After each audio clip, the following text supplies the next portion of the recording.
ஒரு மனுஷன் செலவு செய்யக்கூடிய அந்த பணம் இருக்கு இல்லையா, அந்த பணத்தை பெருமானார் சொன்னாங்க, செலவு செய்யக்கூடிய பணம் 5 வகையா இருக்குது. அந்த காலத்துல தீனார் தங்க காசு, தங்க காசு 5 வகையான தங்க காசு. இந்த 5 வகையான தங்க காசை ஒருத்தன் 5 வழியில செலவு செய்யலாம். அதுல சிறந்தது என்ன? பெருமானார் பட்டியலிடுறாங்க. ஒரு தீனாரை ஒருத்தன் தன்னுடைய தாய்க்கு கொடுக்கறான், இதுதான் உள்ளதிலேயே சிறந்தது. இன்னொரு தீனார் தன்னுடைய தந்தைக்கு கொடுக்கறான், இது அடுத்த கட்டமாக இது என்னங்க சிறந்தது. மூணாவது தன்னுடைய மனைவி மக்களுக்கு கொடுக்கறான், இது அடுத்த நன்மையில் சிறந்தது.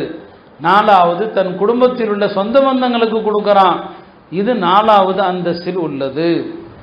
அடுத்து சொன்னாங்க பாருங்க, நன்மையில் ஆக குறைஞ்சது என்ன தெரியுமா? ரொம்ப பேர் இன்னைக்கு தீனை தப்பா விளங்கி வச்சிருக்கிறான்.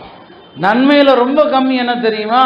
அல்லாஹ்வுடைய பாதையில செலவு செய்யக்கூடிய தீனாருன்னா இன்னைக்கு குடும்பத்தை கவனிக்கிறது இல்லை, தப்பா விளங்குறாங்க, மார்க்கத்தை தவறா விளங்குறாங்க. இதை யார் எப்படி புரிஞ்சாலும் சரி, நன்மையில ரொம்ப குறைஞ்சது அல்லாஹ்வுடைய பாதையில கொடுக்குற தீனாருன்னா. இந்த ஹதீஸை நல்ல ஞாபகம் வச்சுக்கங்க. உங்களுடைய தாய்க்கு கொடுக்குற பணம், உங்களுடைய தந்தைக்கு கொடுக்கிற பணம், மனைவிக்கு கொடுக்கிற பணம், சொந்த பந்தங்களுக்கு கொடுக்கிற பணம், இதான் வரிசை.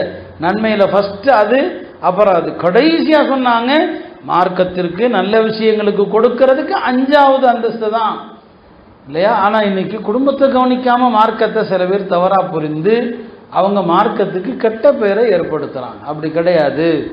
பெருமானார் ஸல்லல்லாஹு அலைஹி வஸல்லம் அது அழுத்தம் திருத்தமா சொல்லுவாங்க.